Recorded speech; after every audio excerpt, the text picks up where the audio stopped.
Okay, so bivariate and multivariate distribution. So, but before we go there, I want us to look at the meaning of the word bivariate and multivariate. Now, the word variate means variable. And so bivariate means two variables, or multivariate means more than one variable. So a bivariate is one of what you may call multivariate. So the simplest form of your multivariate will be called bivariate. So when you have the word variate, it means a variable. Do you get that, please? Yes, sir. All right. So then multivariate means more than one variable. So the words bivariate and multivariate may be given strict or less strict definitions. And below are the definitions. Now, I want you to be very careful. Some of you may eventually be going into something like data science and the other. So you need to be aware of these terms to know the meaning. Now, when we say multivariate, we may mean different things depending on what we are talking about. So when you use multivariate with a strict meaning, it means that it is you have many dependent variables. Now note something. You see that I talked about it. I said multivariate and bivariate. I talked about it meaning more than bivariate meaning two variables, multivariate meaning more than one variable. But I'm now bringing it to whether it is dependent or independent. Many people believe that, okay, actually, especially those people who have who are professionals in multivariate statistics, they believe that when you say multivariate, it means that you have more than one dependent variable. So it may be two, it may be above. So let me change this a bit.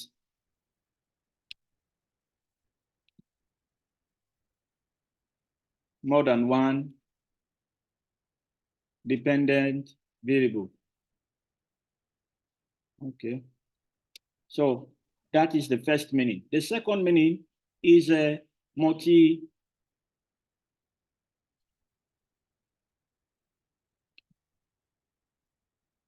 Sorry, please.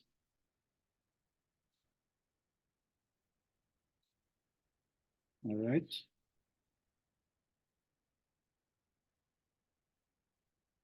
So the second meaning is multi-variable means many independent variables. Now, listen to those two, or pay attention to those two words now. When you use it with a strict meaning, there's another term that comes in again. That term is what we call multivariable. So multivariable, some people prefer to use the word multivariable to mean that you have more than one independent variable. All right. So let me use the word more than again. In this case, more than means more than one independent variable. The reason why I'm doing this is because so that it can be clear enough. I don't want it to be in such a way that somebody may think they have to be 10 before you call them that. All right. Now, so when you say multivariate, some people believe that it means more than one dependent variable. And when you say multivariable, it means more than one independent variable. Do you get that, please? Yes, sir. All right.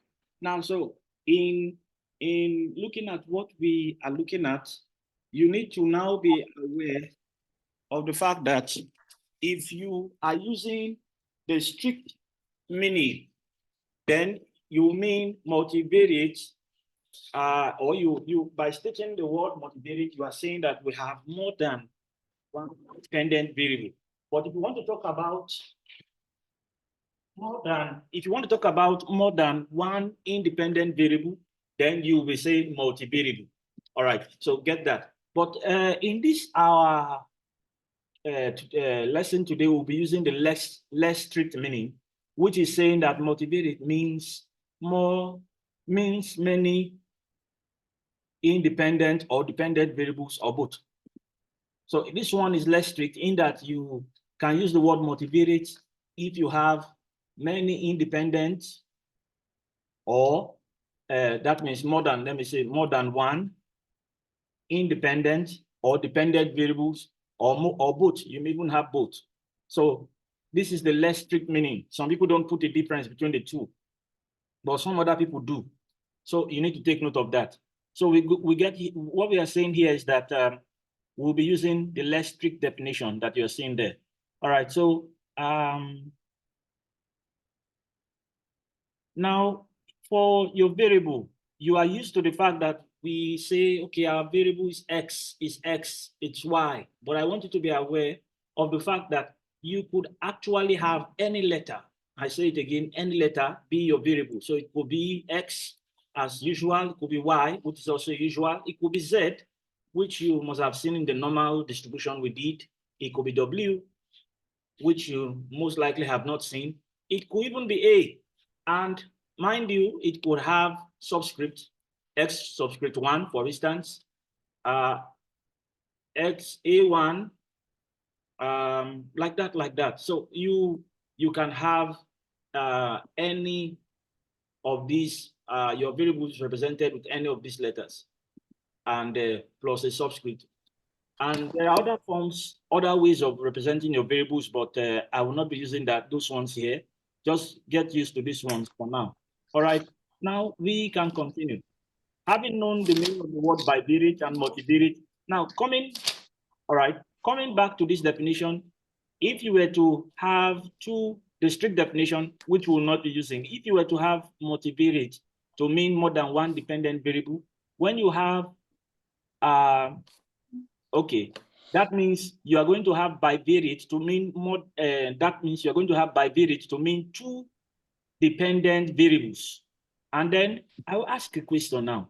What are you going to call a situation where, or let me say, now if you have two independent variables, what are you going to call it using this definition? Hello? Yes, sir. We are using this definition now. And we now have two independent variables. Two independent. Look at the definition again now, but we have two independent. They are bivariable. Bivariable. Thank you for that. That's what I wanted to hear. So it's going to be bivariable. So if you have two independent variables and you are using the strict meaning, but in our work today, we are going to be using the bivariate to actually mean, because you're using the less strict meaning, to actually mean this one also. But you need to be aware so that if at all you come across terms, you'll not be confused. It's always good, it's a good idea to always check what whomever might be speaking about is talking about. So for me, I prefer the distinction, but for your work, there was no distinction put there. So you should be aware. That's why I brought that. You will not find that in your you may not find that in your textbook or courseware or something. All right, so bivariate distribution. Now, we use a less strict definition for the word multivariate, and thus bivariate distribution means a probability distribution with two independent variables. All right, now the two variables can be any of these things I have said here. So now, suppose that we decide that the two independent variables should be X and Y, and we are concerned about finding the joint probability. Now, I would not like you to be confused, so I'm going to give a brief explanation of certain concepts that you have known. Okay, a review of some concepts that you have known before now. Look at this. You had known before now that probability of A, the probability of A intersection B is equal to the probability of A multiplied by the probability of B. That is, if A and B are independent. So let's use the word, let's use IB for short. IB here means independent. And then the probability of A intersection B is actually the probability of A multiplied by the probability of B given A.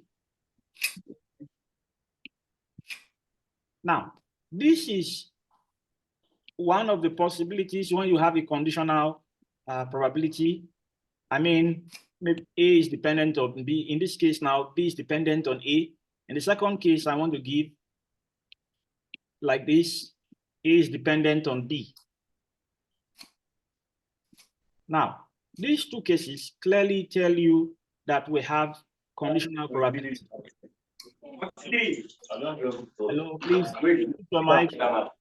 Why is it If you A intersection B, and here? any problem?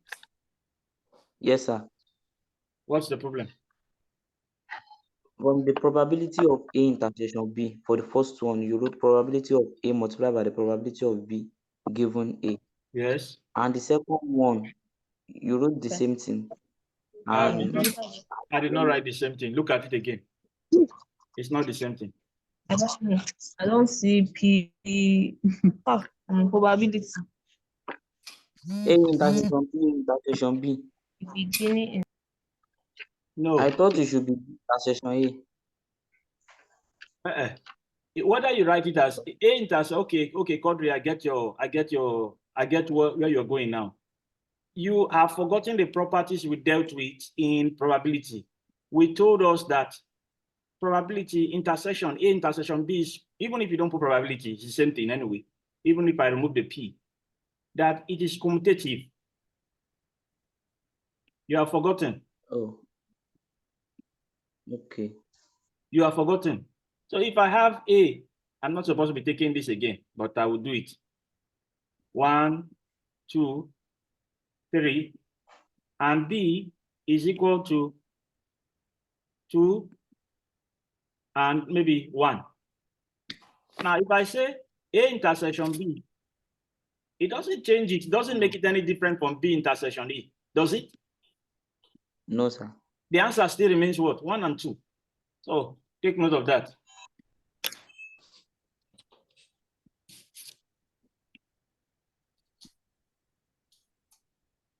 In that case, you can continue. So the two I've written here are conditional probabilities, and which means that A is dependent on B. So let me remove this. I think we are concerned about independence and dependence. So when there is dependence, we have what we call conditional probability, because in the first case, the occurrence of B is conditioned on the occurrence of A. So if B should, in the first case, yes, the occurrence of B is dependent on the occurrence of A. So if A should occur, then B can occur. And whatever A takes will determine what B will take. In the second one, B is, A is dependent on the occurrence of B. And whatever B takes, it will determine what A will be. So are dependent cases, which we'll now see there's a conditional probability attached. All right, but in talking about what we want to talk about now, bivariate, we prefer to use the symbol comma. We've been using intersection, but here we are going to be using, because we are dealing with some cases that you are not familiar with. So that's why I'm taking out time and taking the time to explain this now. Comma. So the comma you are seeing here is actually not different from f of x intersection y. But don't forget that what is showing here is not really, okay, so you see that here also. If I wrote intersection here, because we have a function here, it will not be correct actually, but I wanted to see that it is actually similar. So since this is a function, we can write that there. But if I wrote intersection here instead of comma, I will not be wrong. But still, by convention, we prefer to do it this way. All right, now it is much more better to do it this way when you are dealing with so you people are you are going from, this is a transition now from probability, just set theory rather, to mathematics and in the sense that you are dealing with probability. So you're dealing with mathematical statistics. All right, now we go on.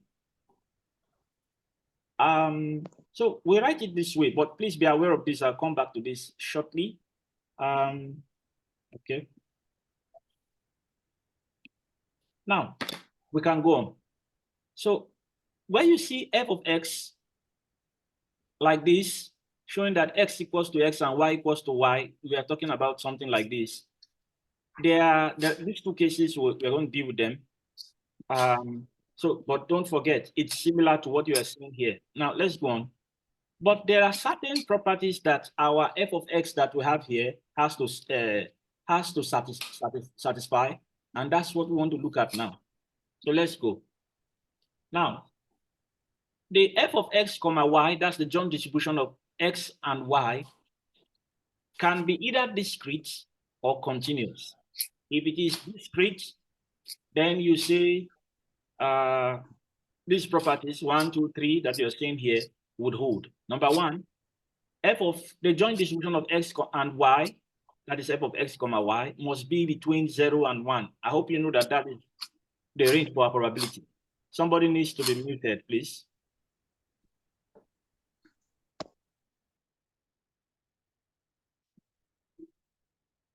All right. I hope you know that, okay, we said something about probability values lying between 0 and 1 before now. So that's the first one. You need to be aware of that. Number two, x and y being element of the sample space. That's what I'm writing here. Please take note of that.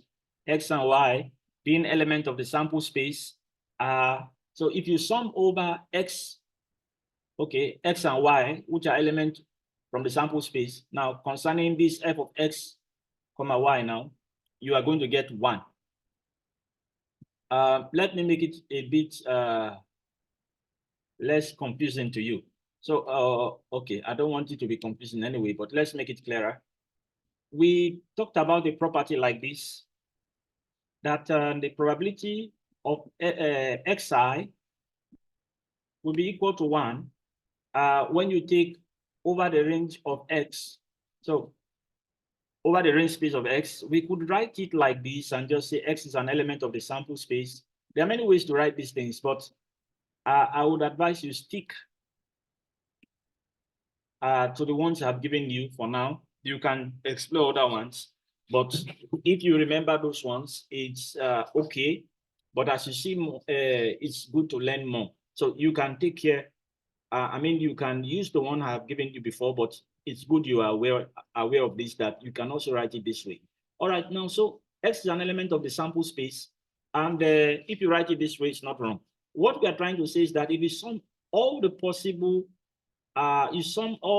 probabilities for each of, you have x, can take one value. For instance, you toss a coin once, and then you get something like p of xi, the x values, then you get p of xi to be maybe half. Yeah, that should be, if you toss it once, you have half for both of them. Now, if you sum p of x1, p of x2, or rather p of x0, p of x1, you are going to get 1. Now, that same thing that applies, this is a case where you have just one bivariate. The bivariate is x. That what applies to this one bivariate?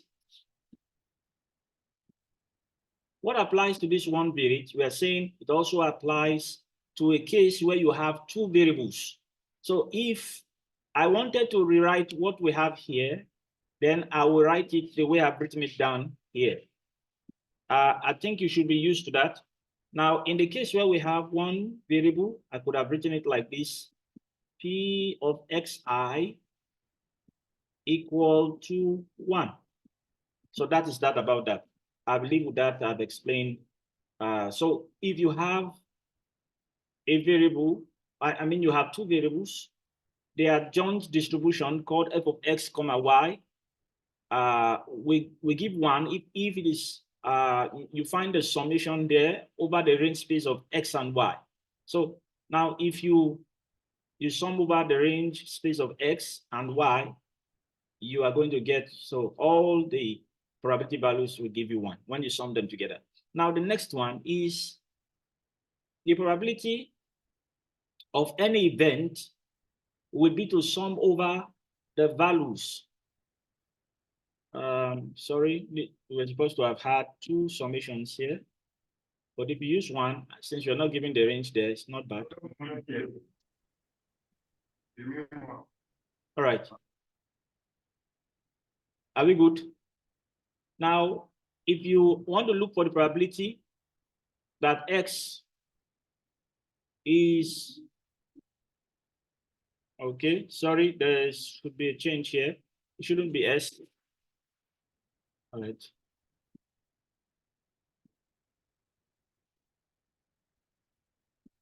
This should be an element of A.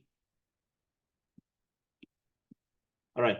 Now, so if you have this, you are saying that the probability that X can take any particular value and Y take a particular value, that means an event has occurred actually, would be to sum over the values that X has taken and that Y has taken, and then you get your probability value. So this is similar to the case where you are looking for the probability that X equal to, in the discrete case now, X equals to 3. Or when you are saying probability that X is less than maybe something or greater than something. So this is similar. Okay, greater than, it should not be here, part of it anyway, but greater than, you already know that you're going to do 1 minus 3, 1 minus something, something to get your value. All right, so that's the case here. If you don't still understand, don't worry, you're going to understand when we start applying them, but be aware of those properties. The second one is for the continuous probability distribution. Now, in this case, number 1, your f of x comma y must be greater than 0.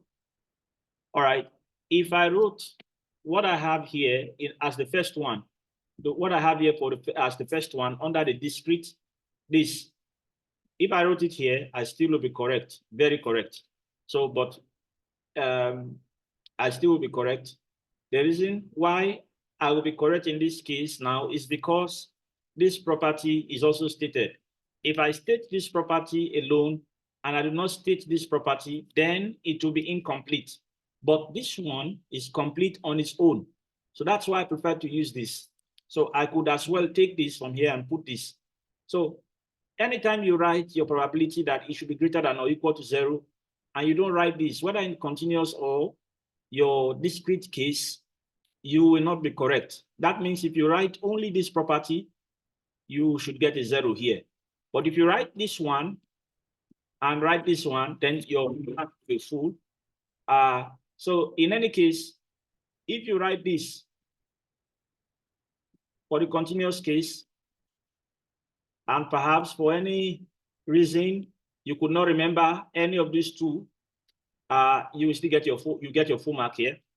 But if you write this, okay, this one, and you don't write this, you don't write this one, even if you eventually write this, you will be wrong here. The reason is because the lapses that this one has been covered for by this. Okay, so it applies to the discrete case also. It's not just the continuous case. So please, the reason is because somebody may be asking why. Yes, the reason is because if you say f of x should be greater than 0, then, and you don't write a boundary for it, then definitely you are saying that, I mean, f of x comma y should be greater than 0, and you don't give a boundary for it that it should not be more than 1, then you are saying that it can also take values like 120, 150, 1 million, and like that, like that, like that. Oh, so we don't want that. That is why it is good to specify properly. For me, I would have preferred to use just this one.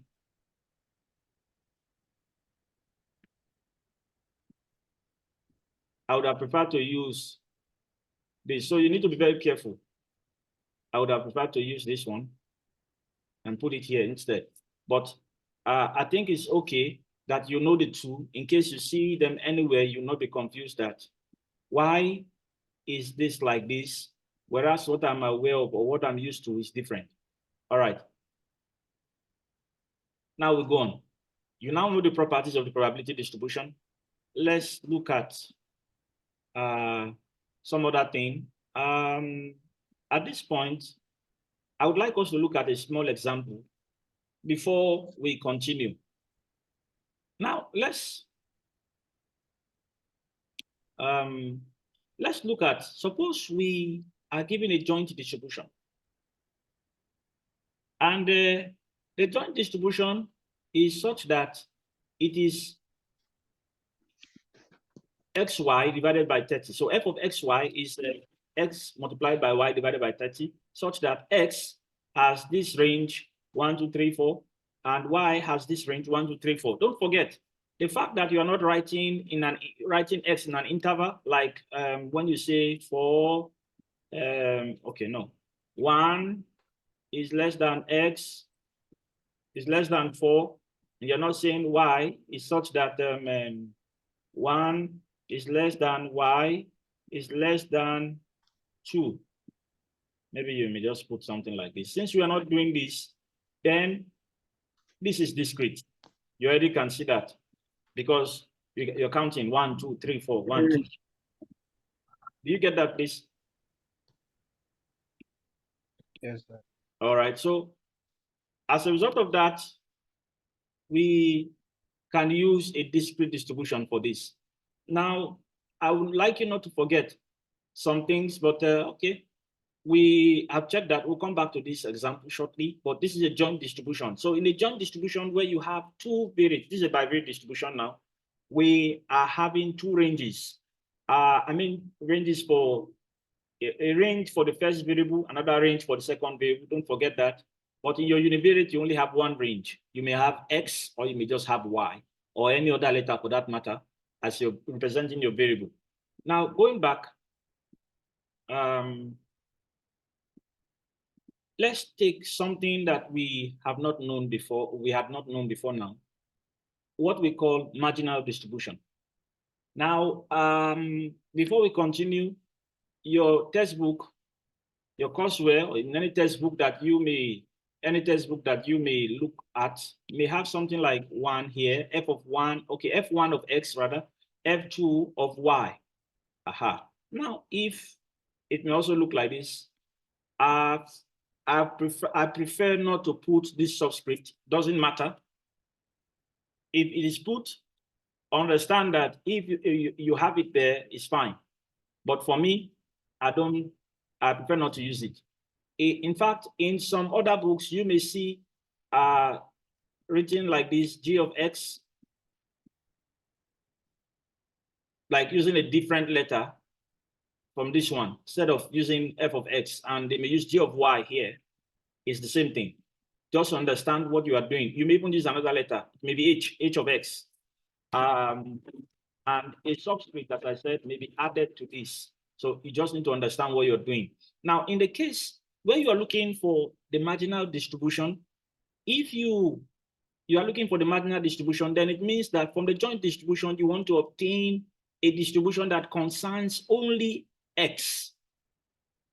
Now, the principle concerning this is not difficult. If you want for only x, then there is something you will need to do. Hello, are you with me? Yes, sir. All right. So there's something you will need to do. And so it means you will need to use something like the formula we have on the board here. Now, it's not difficult. Just wanted to understand what you are doing, and that will pave way for being able to apply it. Now, you can take time, just look at the board and see the stuff about the marginal distribution there. All right. Now, there is an issue that needs to be corrected.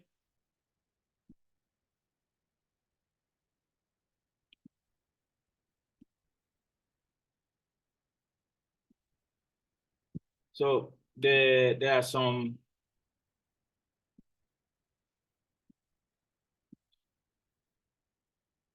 if you are looking for the marginal distribution of X, then you have to sum over the range of Y.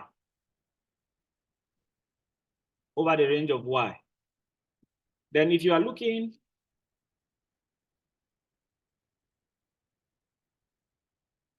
for that of Y, you sum over the range of X. So those are the things I had to correct there.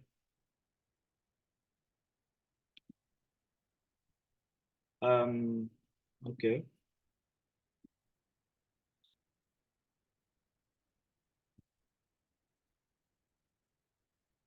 So this should be range of X, and this should be range of Y. Right. So that's how you go about it. So take some time. You can write down the formula. See how that it's beautiful. Okay.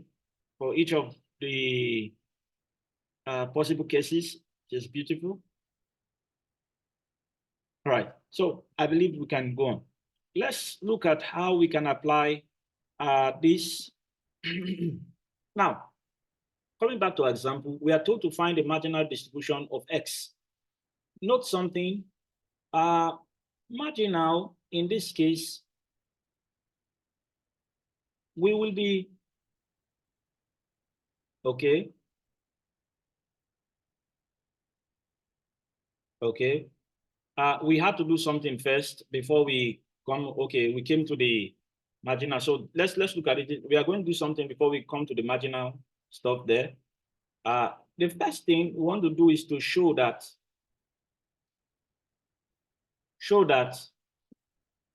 f of x comma y is a true distribution probability distribution function. So show that f of x comma y is a true probability distribution function. So we want to show that it is a true probability function. And how do we do that? We don't have to do much. We just need to show that it is equal to 1. Okay, there's a formula that needs to be written. So I'll write that.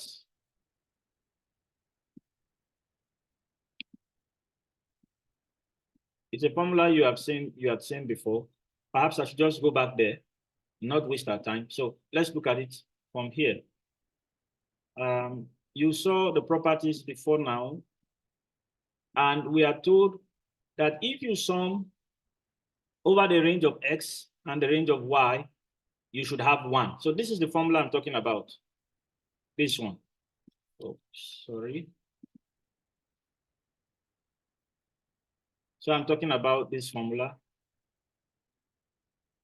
So we are going to be summing over the range of X and the range of Y. How are we going to do that? Now, this is double summation. I know some of you may not be used to this as currently. So, but you're going to have to learn how to do it. Okay, so let's look at it. Now,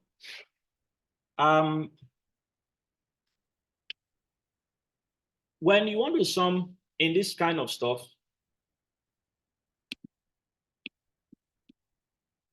don't forget that the range of values we have are X equal to 1 to 4. That's for X. And Y equals to 1 to 2. Now you have XY over 30.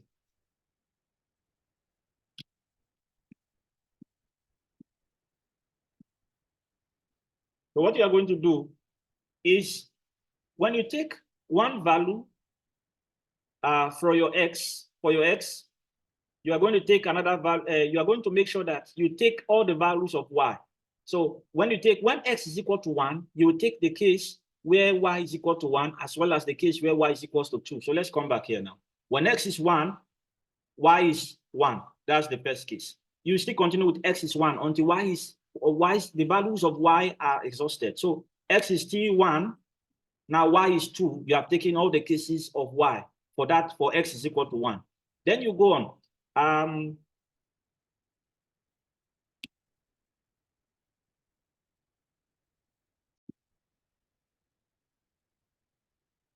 All right. So as we were discussing,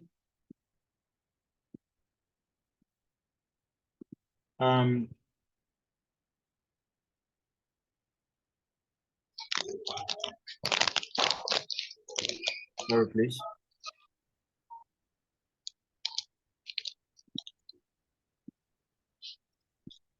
So as I was saying, if you take any particular value of x, now for instance, x equal to 1, then you will need to do, when x is equal to 1, you will need to go across all the range of values for y. Let me give a small depiction of what I mean. Now x, let's take x to be the value x. The values of x now can be 1, 2, 3, and 4. Now, for each of these, you are going to consider cases where y, now look at what I'm doing, please. Let's divide them to make it, okay. So when x is 1, you are going to consider y equals to 1 and y equals to 2. Those are the range of values of y now, don't forget. When x is equal to 2, you are going to still consider y equals to 1 and y equals to 2. When x is 3, you are going under it, you're going to consider y equals to 1 and y equals to 2. And then when x is 4, you are going to still consider y equals to 1 and y equals to 2. So let's go back. Now, this is what we are doing. Let's start. We are starting now. X is 1. So this is x now being 1. And since x is 1, I'm considering, so anything you see first is x, the one you see second is y. So x is 1, y is 1. That's what I'm considering here. We still continue with x is 1 until we are done with all the values of y. So you're considering under x is 1, now you're considering y equals to 1 and y equals to 2. So x is 1, y is 1, x is 1, y is 2. So we are done with the case of x is 1 because we are done with the values of y. So if we had y to be equal to 1, 2, and maybe 3 now, we would have had to do plus x is 1 multiplied by y is 3. But we don't have that, so we are not doing that. If you continue to 4, we have a case where y is 4, we would have had to continue with x is 1, y is 4. So, but we don't have that, so we don't need to do that. All right, now we continue. We'll now go to the case where x is 2 and y is 1. So x is 2 now, we'll consider, under x is 2, we're going to consider y is 1 and y is 2 again. So x is 2 here, y is 1. We consider x is 2 still, we don't go until we are done with the values of y. Y is 2. Let's continue. X is 3. Now, under that, you're going to consider y is 1, y is 2. So x is 3, y is 1. X is 3, y is 2. Are you getting this, please? Yes, sir. Yes, sir. Okay. Now we go to the case where x is 4, just like we have it here now. X is 4, y is 1. X is 4, y is 2. So the reason why we are multiplying is not because in every case you are going to multiply. If what we had here had been x plus y over 30, then we would not have had to multiply them. We will take x is 1 plus y is 1. So it would have been something like this. The way we did it here, it would have been something like x is 1, y is 1. That's the first one. So if you like, you may put your, so it not be confused, plus x is 1, y is 2. We are done with all the values of y, so we'll continue. And then say x is now 2. X is 2, y is 1. That's the first case. The second case now, where x is 2. Then we'll go on to say x is 2, y is 2. So this would have been, and then we continue like that until you find everything and you divide by 30. This would have been the case if this was are our joint distribution. So please understand that, and don't think every case will be multiplied. It's a mathematics that involves double summation. So that's how it's done. All right, so when we are done with all of this, we just multiply them out. 1 times 1, 1, 1 times 2. Okay, sorry. There is a clear mistake here. That should be 2.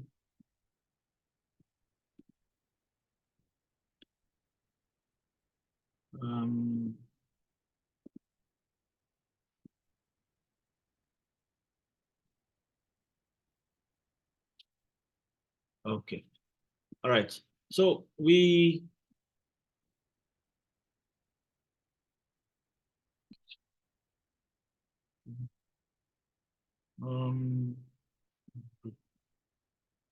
so this should be 2.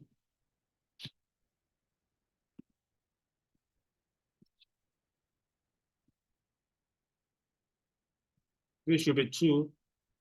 The next one should be 2. Obviously something is missing. Okay, let's do it afresh. Right, so the first one should be 1 plus 2 plus, what should be the next one? 2. Next one should be what? Hello? 4. Next one should be 3. Next one should be 6. The next one should be 4. And the last one should be 8. So peradventure, you have something bigger than 30, please, you can let me know. But from here, we should have 5, 9, 12, 18, and plus 12, that's 30. All right, so it's correct. And so since we sum everything that we have here, and we have, after doing that, we actually have 30 over 30, and that gives us 1. Then it means that we really have a probability distribution function. So f of x being what we are seeing here is a probability distribution function. So f of x, what I'm saying is that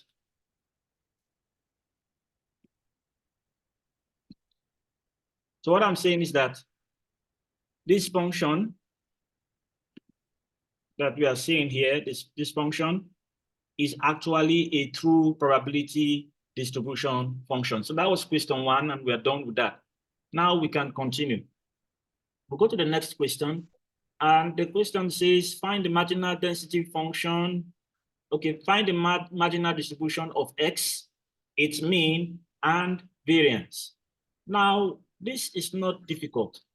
So it's a very simple thing to do. Just need to understand the formula, understand what you are looking for.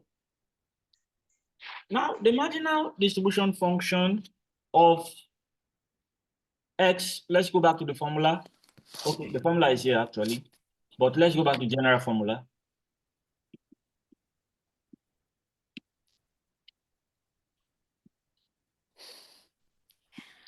Right.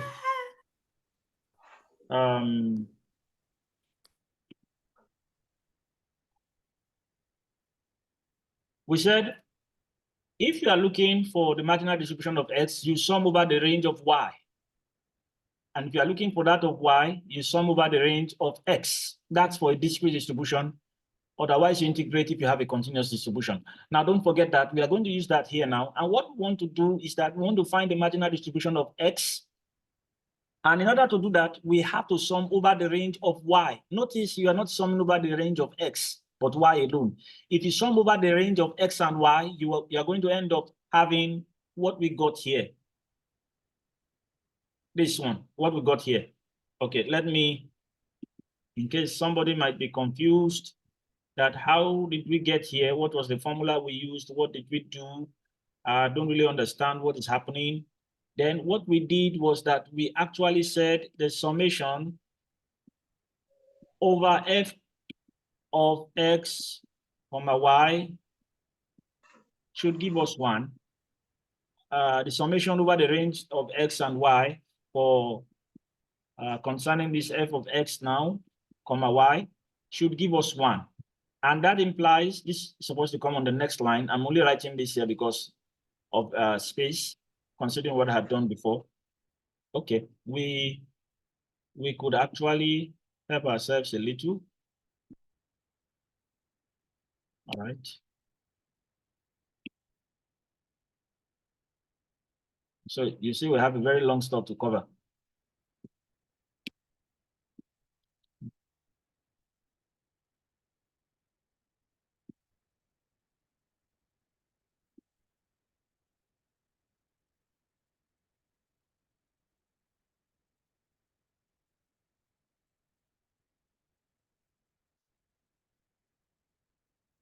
All right. So let's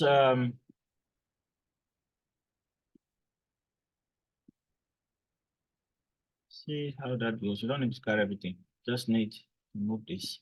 Okay. Now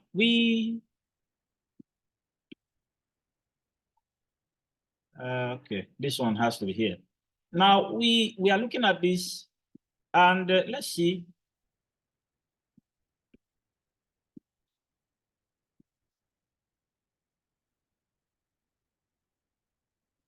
Okay, no, we don't need to write this again. So since we know the range of values of x now, we can put that, make it easier for us. X should be from, don't forget, the range of values from 1 to 4. So from 1 to 4.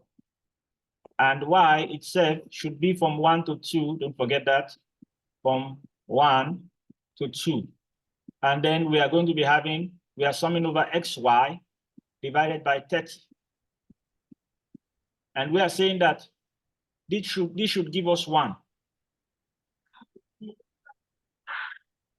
So what we have done here is what we got from, so everything we got being equal to 1 came from what we have just written here.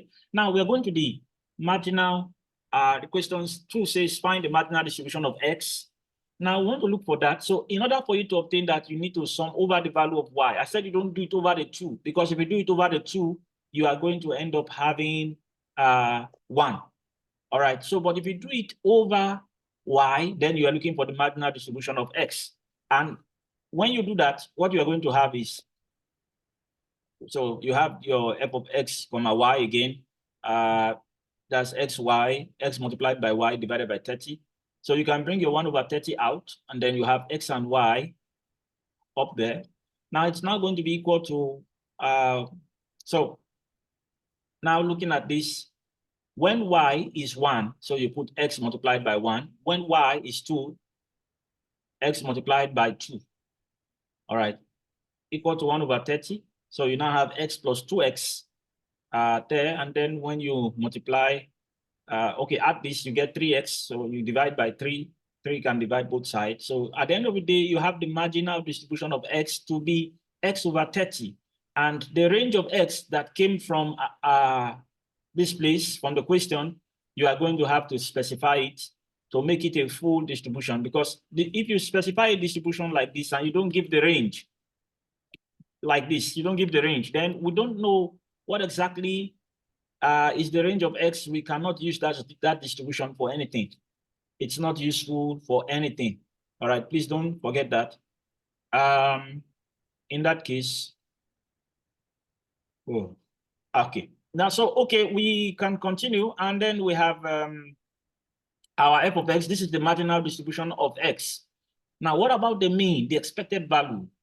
This is very simple. Don't forget, when we're dealing with univariate, that's the case here anyway. This has already become a univariate. Do we get that, please? Yes, sir. But it's not, it may not be so in every case. Well, it depends. It may not be so in every case. I'll show you why that may not be so in every case later on, except the two distributions are independent. So we'll come back there. Now, so it's like the univariate case. So you sum over all the range. So you multiply x by f of x and sum over all the possible value of x. That's from 1 to 4 and the range space of x. And then when you do that, substitute the value of x over 10, which you got from here. And then when you do that, you are going to have x squared. So you just put each value of x. So 1 square plus 2 square. So when x is 1, you square it. When x is 2, you square it. When x is 3, you square. When x is 4, you square. And at the end of the day, you get 1 plus 4 plus 9 plus 16. And somebody may help me check if I'm correct. If I'm wrong, let me know. I think it's 30 over 10 divided by 3. I don't think that's wrong. So your 10 from outside divides it, you get 3 as the mean. And what about the variance? How do we obtain the variance? If we can get the expected value of x squared, then we can definitely get the variance. You are familiar with this already. So you substitute all of that. And then at the end of the day, this is x squared. You have 1 over 10 outside, summation over the range of x, the range space of x. So for this now, x3. And then you get 1 over 10 and multiplied by 1 raised to the power of 3, 2 raised to the power of. So adding all of that like that, you get 100 over 10. I think I'm also correct in this case, but if I'm wrong, please, you can also let me know. So this should give 90, or rather 91. This should give 10. Okay, no, 9. 91 and 9, that should be 100. Okay, so you get 100 divided by 10, and that's 10. So how do you get the variance? Simply substitute your expected value of x squared and square the expected value of x, which we got earlier on to be 3 here. And then when you do that, you get 100 over 10. You get 10. 100 over 10 becomes 10. So that is how to find the marginal distribution. So in there's a need to do a clarification here, and I would like to do it. I'll do it gladly. Kodri, you have a question you can ask.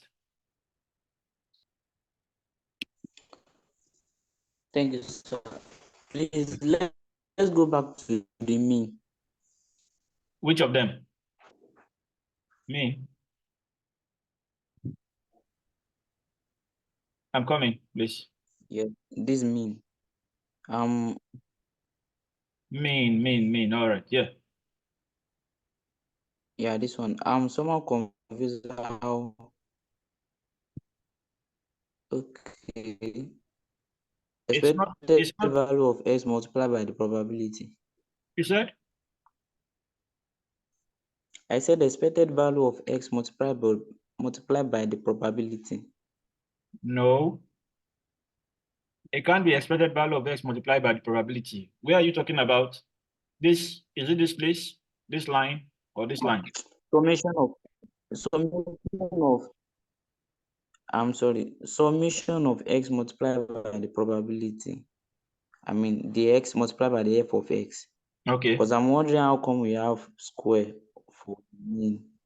Yes. I understand. Wait, you understand now? Do you understand now? Yes. Okay, so because x Yes, was sir. in this place and we There's put already x here, so okay, thank yeah. God you understand. All right, let's continue. We are not done. We have only done that of x. So we've done the marginal distribution for x, and we have found its so marginal distribution for x. We have found its mean, and we have found this, and we have obtained the variance as we were told to. But we need to obtain that for y also. So the marginal distribution, the next question is find the marginal distribution of x, or of y, its mean and variance. All right, so we want to take care of that now. How do we do that? It's also easy. Now, we have the formula. So in order for you to get the marginal distribution of y, you need to sum over the range of x. So you do for one as well as the other.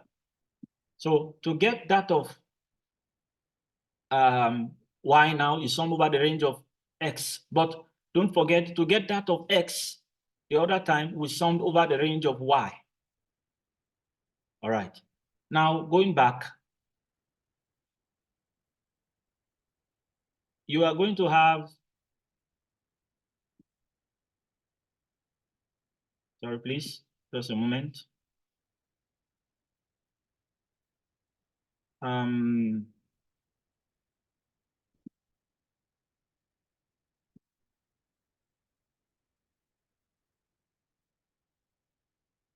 Okay.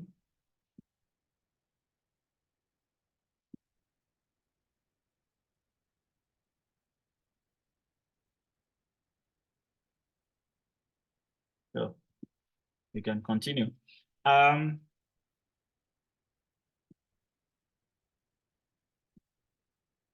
you see my screen? Can you see the board, please? Yes, sir. Okay. In that case, now we are summing over the range of x, and x takes values from 1 to 4. So we put our x multiplied by y divided by 30 as before, and then that becomes 1 over 30. So x equals to all of that. And then we substitute values for x now. So when x is 1, multiplied by y. When x is 2, multiplied by y. When x is 3, multiplied by y. From here, actually. And then we continue until we are done. And then we go on to say, okay, we can add all these y's since they have y in common, y, 2y, 3y, 4y. Everything gives us 10y. And after doing that, we have y divided by 3 as the marginal distribution, as the marginal distribution for y. So the range of values that y can take, they are just two values, 1 and 2. Don't forget, you do not specify a probability distribution without writing the range space of the random variable. It will not be a probability distribution because if you don't specify the values, you don't know what values y can take. All right, so to find the mean, as before, we say the expected value of y multiplied by the marginal distribution function of y. So that goes on to, we got f of y to be y over 3. And then we multiply 1 over 3 summation of y from, okay, summation of a y square now, y taking value from 1 to 2. That way, we are going to get 1 square plus 2 square. That gives us 1 plus 4, and that becomes 5 over 3. Now, to find expected value of y square, we do something similar, only that we're having y square this time, multiplying f of y. You should know the formula already. And then we go on, we have y raised to the power of 3. And then 1 over 3 multiplying this. So we go on to say 1 over 3 multiplied by, so 1 is raised to the power of 3. That is when y is 1. Plus 2 raised to the power of 3. That is when y is 2. And that gives us 1 plus 8. And that becomes 9 divided by 3. So that gives us 3. So what about the variance? What do? We know the expected value of x squared. We just need to find the expected value of x. We just need to put this, the expected value of x, and that's being squared. So we got the expected value of x. Don't forget e of x. Oh, sorry, I'm using x, supposed to be y. So let's go back. We got the expected value of y to be 5 over 3, so don't forget that. Sorry.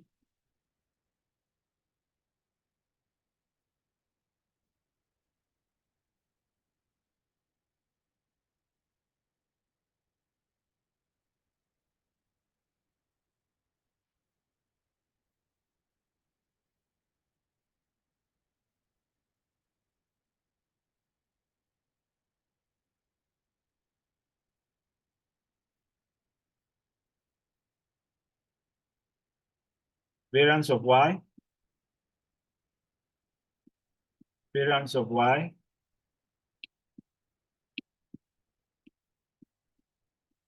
All right. So that way, we are going to be having, so we know our values already. So substitute the value of 3 for the expected value of y square, which we got above. And then the expected value of y that we got to 5 over 3. And then when we do the substitution, when we square 5 over 3, we get 25 over 9. Then doing a small mathematics, just some mathematics here. And then we get 3 multiplied by 9 minus 25 over 9. So the LCM of, this will be something like 1. So the LCM will be 9. So 1 here, 9. So 3 multiplied by the 9, you get there. 9 here, 1. So 225 multiplied by 1. So if you like, you may put this there. And that way we have 27 minus 25. And then it goes on to become 2 over 9. All right. So the last part of the whole work is something that you may not be used to before now. So I will have to go back to explain before we come back to that. There is something called covariance. Covariance. Now, please, somebody needs to be muted, please. Hello, somebody needs to be muted. Now, the covariance is a measure of the joint dispersion of random variables X and Y. It doesn't have to be X and Y, but two random variables anyway. So let me say two random variables. I'm going to add that to the definition now. Covariance is a measure of the joint dispersion of two random variables. So that you will not say it has to be X and Y at all times. So just use the word say X and Y, which means it may not be X and Y. All right. Now, it may be A and B, capital A and capital B. Now, around their individual means and also lend support in establishing the strength of their linear relationship. So you can go ahead and know that definition, but I want you to understand what we are actually saying. If somebody asks you for this definition, you may be able to say it everything, but you may not really understand what you are saying. So let's look at something here quickly in a shortly. Now, when we talk about variance of X, our concern is actually that we want to see, what do you ask a question? You ask your question, I'm coming. Okay, let me hear you, Kodri. No, it's not a question. Okay. It's not a question. The zoom on this board, can you remove it? This What? zoom. I don't really know. This zoom, yes. Okay, move to back. Let's see if it works. I don't know why it's there actually. I think it's a flaw from the software. It shouldn't be there. I can't remove it. Okay, sir. Sorry about that. And I don't want to restart the program. We don't have so much time. So if there's, okay, I believe you can see the stuff better like this. Yes. Okay, so Yes, please sir. just manage that for now. Now, our concern is to see how the observations, how far they are from the mean. This is the mean now. So that was our concern when we're doing the, so how they vary with the mean. Do we get that now? Variance of X mean how the Yes, sir. observations in X. So the observations in X can be something like maybe 1, 4, 5. And assuming the mean is, okay, let's do something that we can readily find the mean. And 3, the mean here should be 1 plus 2 plus 3. That should give us 6, right? Divided by 3. Okay, the mean should be 2. So how these values that you are seeing here vary from the central value, which is 2, is what we are concerned about when we talk about the variance of X. But when we talk about the covariance of X and Y, it's a different thing. It's similar to this, but it's different. We are not looking at how these values vary with the mean in this case. We are looking at how X and Y vary together. So that's the most basic meaning I can give you, which you should understand. These ones are varying with the mean, but X and Y are varying together. So look at something here now. If, for instance, X is 1, Y is 2, X is 4, Y is 9, X is 7, Y is, let's say, 12, then it means that as X is increasing, Y is increasing. Are we getting that now? Yes, sir. Yes, sir. Okay. But there are also cases where you may have X to be 1, Y may be 0, or no, let's start from Y may be 12, X may be 4, Y may be 6, X may be, let's say 9, and Y may become 1. Now it means that okay, let me use something to show the relationship here. As X is increasing, that's why it's going up there. Y is also increasing. But here, in the second one,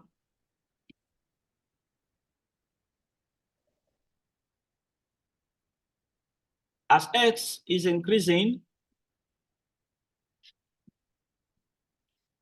Y is decreasing. That's why the arrow is pointing down. Now, that's not the only case. There are other cases. There are cases where as X is increasing, you may neither be able to tell whether there is particularly an increment or a decrement. So let's give it X, Y.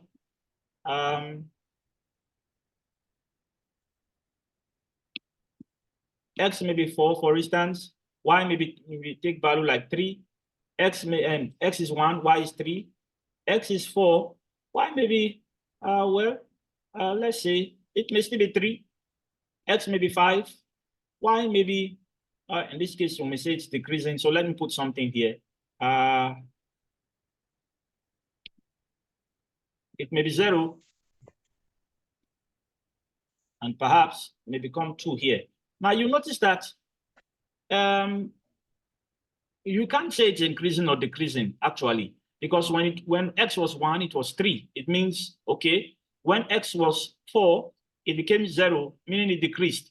But when X is 5, it increased again. So you can't say it's decreasing, you can't say it's increasing, you don't really know. Perhaps maybe if you continue, you have 6 here, it may become maybe 1. So when you have 7 here, it may become perhaps 9. So you can't say it's increasing or decreasing. That's another one. So, but mathematically, we may be able to find a relationship between these two. So our concern in covariance is to see how X and Y change with each other, how they vary with each other. Do you get that now? Do you get that, please? Yes, sir. Yes, But sir. when you talk about variance, it is how the observations vary with the mean, how they change with, okay, how far they are from the mean. So that's the concern here. So if we have X, the mean to be 2, you find a difference between 1 and 2. But when you talk about covariance, you are looking at the formula above here, the expected value of X multiplied by Y, and the expected, okay, minus the expected value of X and the expected value of Y. But don't forget your variance, let's use B of X, would have been expected value of X squared. So perhaps, I think there was a time I did something here that should, for those who may remember, I expanded it in a funny way anyway, but just to help you understand. Now, I would expand it in that funny way again. Now, let's leave X squared to be X squared. In this case, I really don't want to do that, but okay, we can. So let's leave it as, so XX, that's a expected value of XX, then expected value of X multiplied by the expected value of X. That was what I did then. And when I did this, we actually, if you want to relate this to this, so that's how you're going to do it. Now, so I've said it again, I'm going to say it again, how the variance says, okay, how did the observations vary with the mean? So what's the dispersion between them? That means how far are they from the mean? But covariance says, okay, how does X and Y, okay, how do the two variables, it may be A and B. So if I write something like covariance of A, comma B, please, I'm not wrong, as long as I define A and B to be random variables. And if I at the same time perhaps write M, covariance of M and N, I'm not wrong. I'm even write M1 and M2. So in case you see something like this, don't get confused. And there are other ways of denoting it, but for now, I just want you to understand the principle. All right, so this now is now saying how far. So that's why we said covariance is a measure of the joint dispersion. So before we were considering just one dispersion, how far these guys here,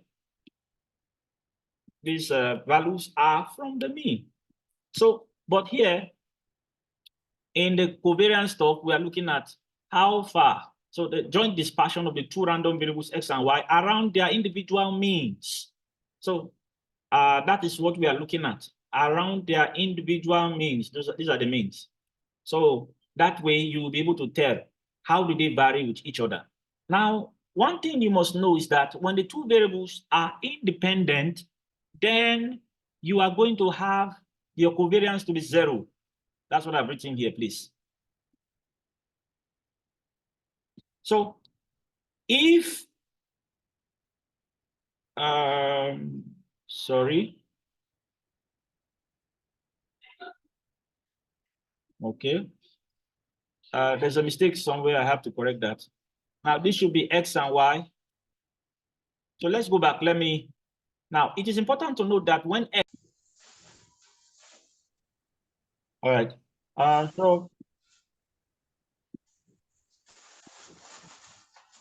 So the similarity, as I said, x multiplied by y, you just figure out that you can see that, okay, x was repeated twice here, in this case.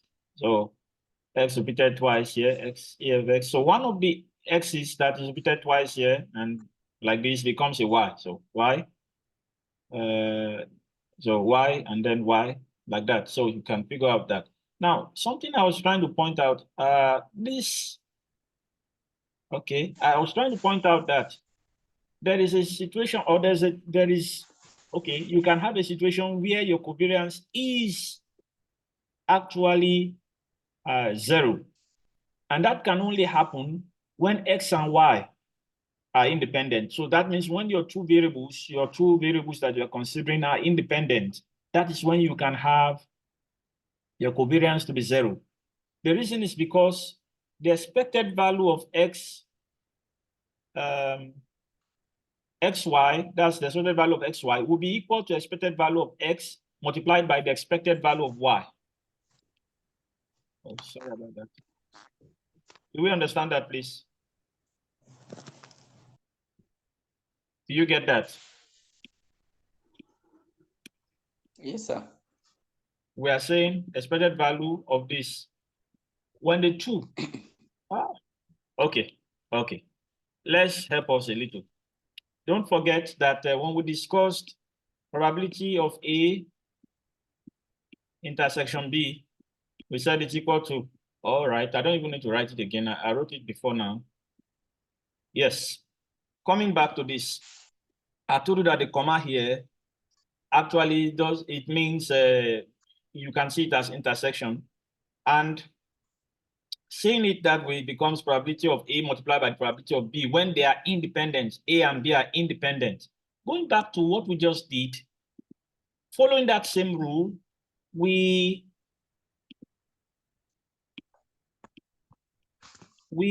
get a similar thing. Now, we know this already, but that's not where I'm going. Now, look at the expected value of x and y, expected value of xy. So just imagine that there is an invisible intersection here, although you don't put intersection there, there's no intersection in this case. But when they are independent, the same thing follows. I've given you this property before. If you followed the course well, you should have seen that. Sorry, even if we put y before x, same thing. Expected value of x multiplied by expected value of y. And when this is equal to this, then definitely the covariance will from this place become this, and it will give you 0.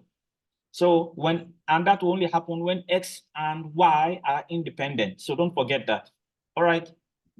If not, your covariance can be it can be any value. Then another thing you need to be aware of about the covariance is that it can take positive as well as negative values. Whereas the variance, I mean this one, does not take negative values. The covariance of x and y can take positive and negative values as well as 0. We've given you the case, I've given the case of 0, the only case when it, or the only condition for it to become 0 as this. But in any case,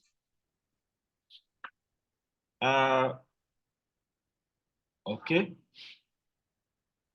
Okay, let's not say the only condition. Let's just have it like this, that it can be 0, because looking at this again, you may get a case where if, for instance, maybe expected value of y is 0 alone, expected value of x is not 0, you are going to get 0 here automatically, only if the two are equal. But looking at this, if you have this and this, you can't have 0. I believe this is the only case where you can have 0. So but you can have it to become -1, minus any number, or positive any number. Let's just write any number. And then it can also be 0. Don't forget that. Your variance can only be positive if you calculate your variance at any point in time and you have 0. You have a negative number. Check again. It means you have made a mistake somewhere. All right, so let's go back. We want to look for the covariance now. According to our question, find the covariance of x and y, or the covariance between x and y. So let me write it as the covariance. If you like, you may write off, or you may say between. All right, so we go to check that now. Now, the covariance between them can be found using the formula we have below. Now, expected value. Okay, sorry, there shouldn't be any comma in the expected value. It should just be x and y very close to themselves. All right. Now, so the expected value of xy minus the expected value of x comma y. Now, by now you should be familiar with the way we write this stuff. This here, whatever we write inside, yes, for the expected value, whatever we write inside the expected value, note that that is what we find here, though in capital in this place, but here in small letters. So the way if you have x, y, z here, x, y, z, you should be aware now that we will write small letter x, small letter y, and small letter z here before we write f of x and everything, whatever we are writing there. So please take note of that. And we go on to say all of that will give us x equals to 1 to 4. So y equals to 1 to 2. X multiplies y. And all of that multiplies. So, this is and that one is xy over 30. So range of x, range of y. So y is equals to 1 to 4, y equals to, x is equals to 1, or takes values from 1 to 4, y takes values from 1 to 2. And then when you multiply, you get this. Now, using the same thing I talked about the other time, we'll take the case where x is 1. And for each of the cases that x will be, we are going to take the all possible case of y. So when x is 1, this is it. Y is 1. Don't forget we are squaring because of the squares we have there. Okay, when x is 1, y is 1. When x is 1, y is 2. We are done with x is 1 now. We go to when x is 2, y is 1. When x is 2, y is 2. Then we go to the case when x is 3, y is 1. When x is 3 still, y is 2. Go to the case where when x is 4, y is 1. When x is 4, y is 2. And so by squaring, doing what we have here, we finish that and we'll do it well. And then we should have 1. This gives us 1. This gives us 4. Yes. This gives us 4 also. This gives us 16. So 4 times 4, 16. This gives us 9. 9 times 1, 9. 9 times 4, 36. 16 times 1, 16. This is going to give us 16 times 4. And that should be 40 plus 24. That gives us 64. And summing all of that, you get 150 and then divide both sides by 30, you get 5. So, and when you are done, you get 5. Don't forget what we looked for was the expected value of x, y. We already know the expected value of x and the expected value of y from above. So we can just fix in what we want to fix in. Don't forget the expected value of x. We got that to be, so you can see where that was obtained. We got that to be 3. Expected value of x here. Okay. We got that to be 3. And then the expected value of y. The expected value of y, we got that to be 5 over 3. You can see that already. 5 over 3. So this is it. And then we put everything in the equation. So we substitute, put everything in our value. And when we put expected value of x is 3, expected value of y is 5 over 3, we end up getting 5 minus 5, which is equal to 0. So that means x and y are independent. And I've said that is the only case where you're going to have independent. I mean, that's the only case when you're going to have 0, when x and y are independent. So that's that about that. With that, we have come to the end of the bivariate, introduction to bivariate there. Nonetheless, there is a need to look at something called conditional distribution. All right, so this will be the next topic. But at this point, I want you to ask your questions. I don't think we'll be considering that now. So I want you to ask your questions. Yes, sir. Yes, I'm listening. Is it possible that we have more variables of y than x? Like here now, x, we have x 1 to 4, then here y 1 to 2. So is it possible for us to have maybe y, the variables of y are more than for x? Yes, it's possible. Any of the two can have more values. I mean, more possible values. The range of x may be more than that of y.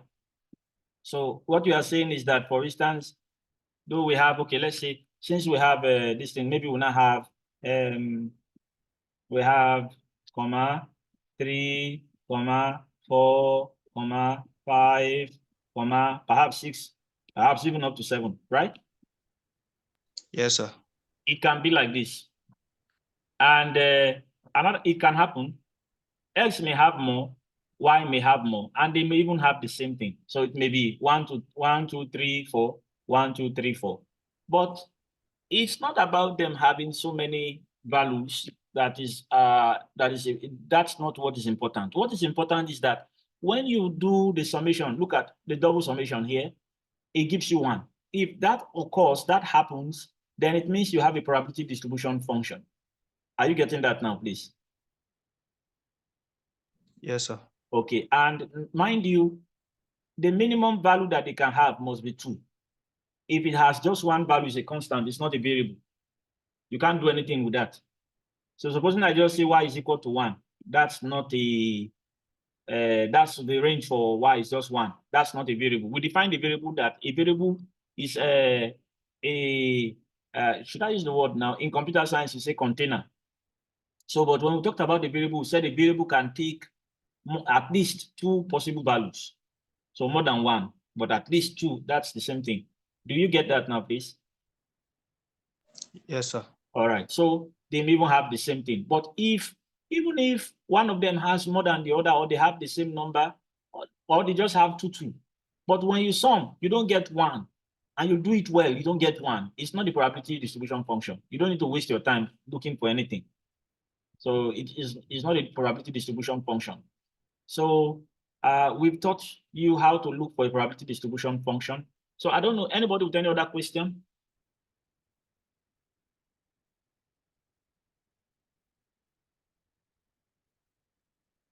Anybody with any other question?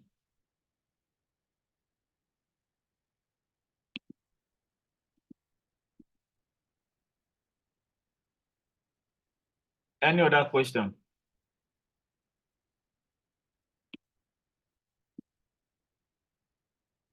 No question?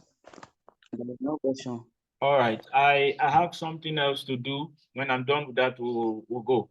I have a question that I have something. Nobody asked about looking for the mean for a joint distribution. We didn't do mean, how to find the mean for a joint distribution, did we? No, sir. Oh, I will want to do something on that quickly. Once I'm done with that, we are done. Now, note something. Okay, I'll come back there. So how do you look for the mean when you want to see how do you look for the mean when it is important that you look for it using or from the joint distribution? It is not difficult. So I'll take advantage of the space we have here to show it. So this time around, we are looking for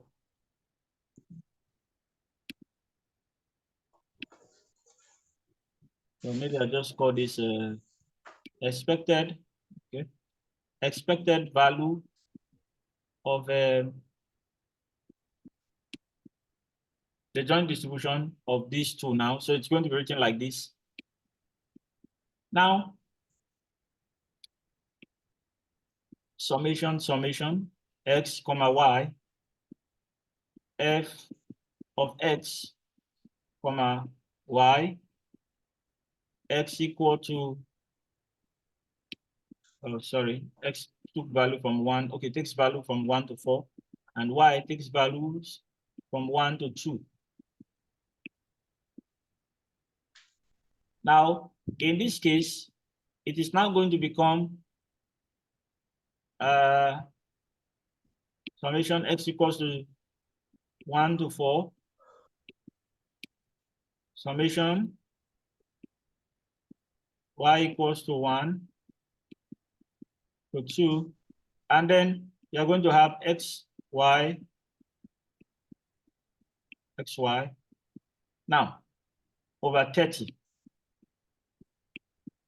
So from here, let me continue from here because of the board. So permit me to use just one summation. I have shown the two there. So we are going to have x squared. I'm not going to put any range this time around because I have shown how the range that x and y should take. Now, so we have 30. Now, I may not be writing an exact value for this, but just follow up and follow me. You get what so we'll get when x is 1, y is, so you square this, y is 1. When x is 2, okay, 1 still, when x is 1, y is 2. We're taking that case. We'll go on. When x is 2, y is 1.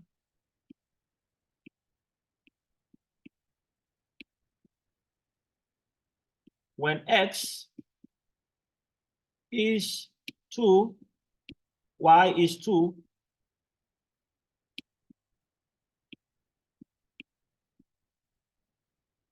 Should I go on? Or you get it already? We get it, Let's sir. go. Okay, so when x is 3, Yes, sir. y is, oh, sorry, yes? Somebody saying something? Yes, it looks similar to. Yes, it looks similar, but it's not the same. We did not square there now. There was no xy. Look at it. Did you see any I xy? think there was one with square. Look at it, look at There it. was one with square. No. It looked like this, but it's not it. Let's go down so that you see what we did then. Okay. Yes, there was a time we did something like that. Yeah, you are right. When we're doing the covariance. So we did it. It was this. You're correct. So I don't think we need to do that again. But if that's to find the covariance, if you are to find the mean, okay, just the data of X or Y, we've done that already. So I think we don't need to continue with that. You are correct. We've done something like that before. So I think we can just let it go. Okay, sir.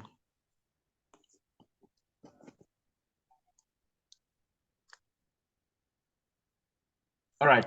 At this point, I need to draw your attention to some things. What's the first thing again? What we have done is very useful, very, very useful.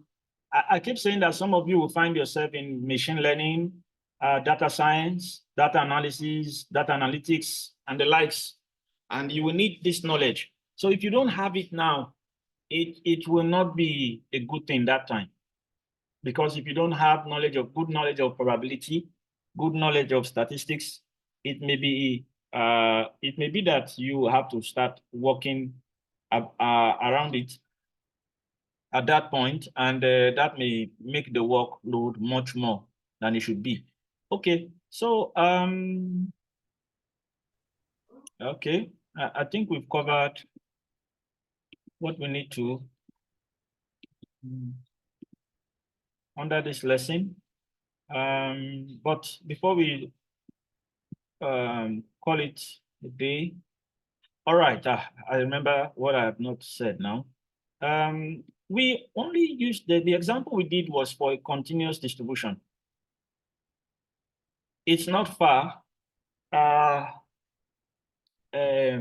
When you have it, I think I prefer to use the discrete distribution, partly because it's going to, okay, at least it makes it easy for you to understand what's going on. But let's look at it. If it were that we had it to be a continuous, I'm not saying this is actually correct now, but let's just assume that this was a continuous distribution.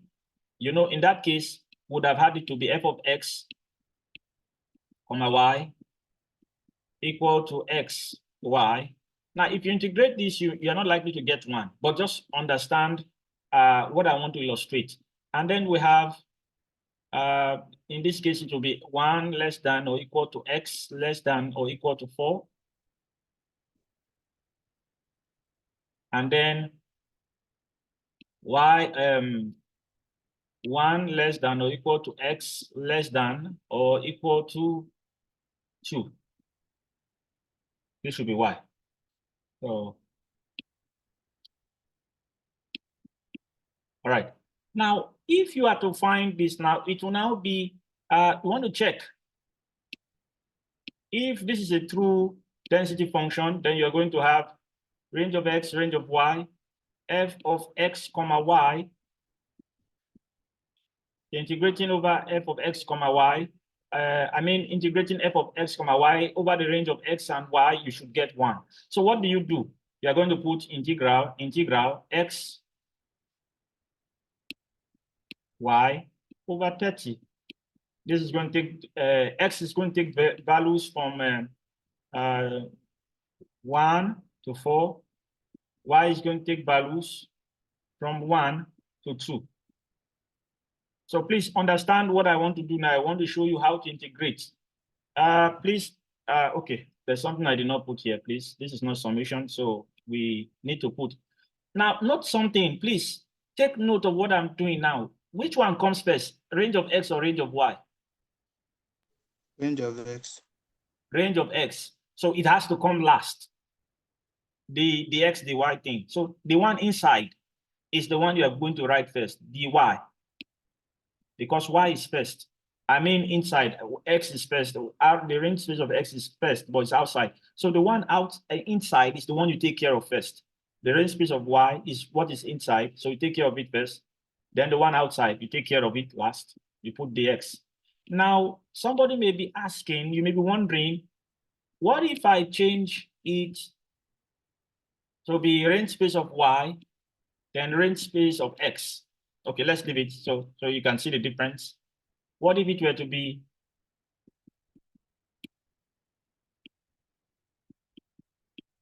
then in that case, whatever you write here, you are going to need to write the one here first, the x, before you now write the y. If you have it mixed up, you are going to have some issues. You write dy and then you write dx. The issue is that after integrating with respect to y, you put the value of x. Oh, well, anyway, it may be mixed up and that's not good for us. We don't want that. But what we want is that you are going to see what I'm talking about now. Let's continue. We want it to be fine. So now dy dx equal to 1. Now, if I integrate with respect to y, then I have to put the limits of y, that's from 1 to 2 in there. So let's do it. You should be aware of integration by parts. You should be aware of normal integral, the way you integrate generally. Now we are integrating, so I don't need to put this again. Now I'm doing it with respect to y. I'm going to have x. Hello? Are you with me, please? Yes, sir. All right. Yes, sir. Okay. All right. So I will have now, because we have two things. We want to integrate this now. We have x and y together. Now we are going to be doing it in such a way that we integrate. Now we should have x squared. No, we are differentiating with, okay, integrating with respect to y. So let's have it to be all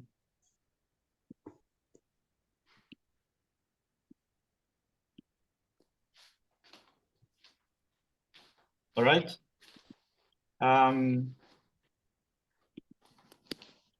I have a very short time. Now move. I mean, Sir, the board is not moving. No. It show one notification here. Oh, sorry.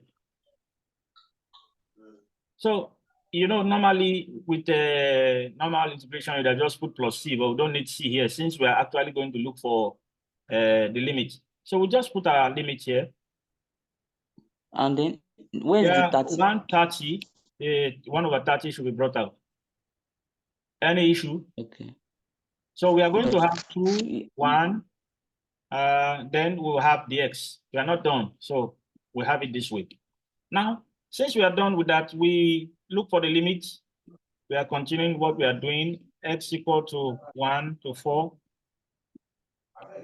Now, we will put 2 in place of, because we have integrated with respect to y. Any place we see y, we'll put 2 there, 2 square. Now, mind you, I would like to bring my 1/2 out. So let's bring it out. So since it's a constant, minus no, 1/60. 1. So we have x. Then when y is 1, dx equal to 1. Then we go on to say 1/60 integral x equal to 1 to 4. And then please bear with me, this is integral. We are now going to have x, okay, 2x squared, or rather 4x minus x dx equal to 1. And we have 1/60. So, you know, the mathematics can take different shape depending on the function you are giving.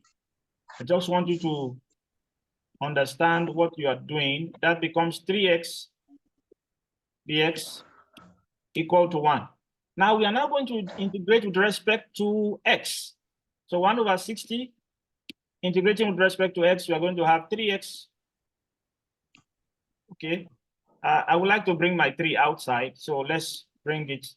So we can actually have 3/60 Okay. Limit of x squared over 2. To integrate x, you have x squared over 2. Then you find the limit from 4 to 1. I believe this part is not difficult for you. You should be able to do that one. And this will become 3 will cancel 3. 3 will cancel. Okay, 3 goes into 60. That becomes 20. So we have 1 over 20 multiplying 4 squared over 2 minus 1 squared over 2. And that will become 1 over 20. Now, 4 squared is 16. So you have 16 divided by 2 minus 6. So let's do it all in one. So 4 squared, that's 16 divided by 2, that gives you 8. 12 divided by 2, that's 6. So at the end of the day, you are going to get 2 over 20. So this is not a true PDF. This is not a true probability function if it is continuous. Although in the case of discrete it is actually, but here it's not. So, Now, so that one is not 12. It Is should it be 1 over 2. 1 square. where did Is you? it 12? It's 1 square. Oh, sorry. That's why we prefer to write in brackets. Sorry about that. That will be 1 over 2 minus 1 over 2.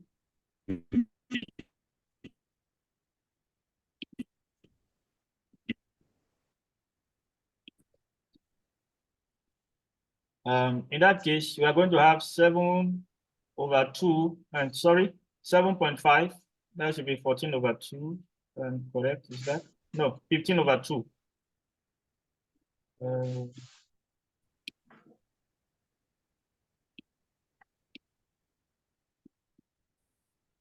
16 minus 1 over 2, 15 over 2.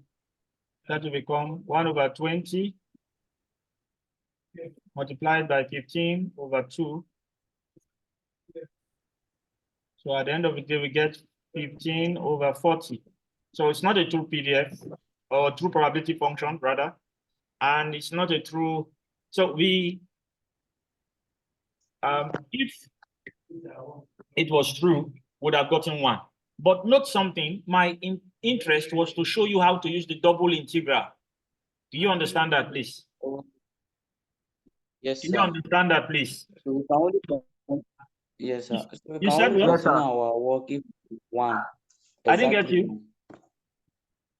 I said we can only continue with the work if it is exactly 1. I mean, Yes, if we yes. have the same question like Yes, that. but that is not my emphasis. My emphasis is to show you how to use the double integral. Yes, I know. So that if you can use the double integral, you already know the formula, the right formula to use when you have any particular question I've given you. So you can use the double integral for that. So if you need to check that is, yes, you can. And then if you need to work out maybe a marginal distribution or something, it should not be difficult for you to do. I've given you, where are they? I've given you the marginal distribution, the formula for the marginal distribution. I've shown you how to check, yes, if it is actually a probability distribution function or not, this one. So that's my emphasis, so that whenever you see it, you can use it.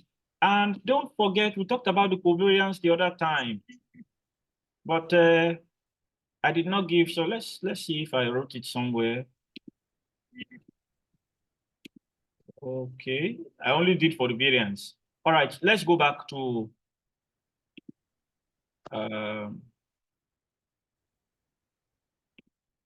now look at this case. So that's why I said my emphasis is actually doubling, so that you know how to integrate to do the double integral. Look at this case. Just like in this case also. You know, when you use the integral, the double integral, you're going to have something like double integral, then range of value of x, range of value of y. Then you have x squared, y squared over 30, which was what we got here. So you can bring 1 over 30 out. And then you have the x, no, the y first, because the y is inside. And then the x, which is outside. Now, when you have this now, you need to integrate with respect to x. And when you're doing that, you are going to have something like x3, y2 over 3. Oh, okay, let's differentiate with integrate with respect to y. You're going to have something like x squared, y2 remains, okay, yes, y3 over 3. Is that true? Hello? Hello, are you with me, please? Yes, sir. Yes, sir. All right, so then before you now integrate with respect to x. So when you integrate with respect to x, after looking for the limit, I mean, you're going to look for the limit, then you now integrate with respect to x. So that's my emphasis. I think at this point, it suffices to stop here. So please, you can go through the video again. The video will be posted just shortly. You get the video. So you can go through your courseware also. It will really help you.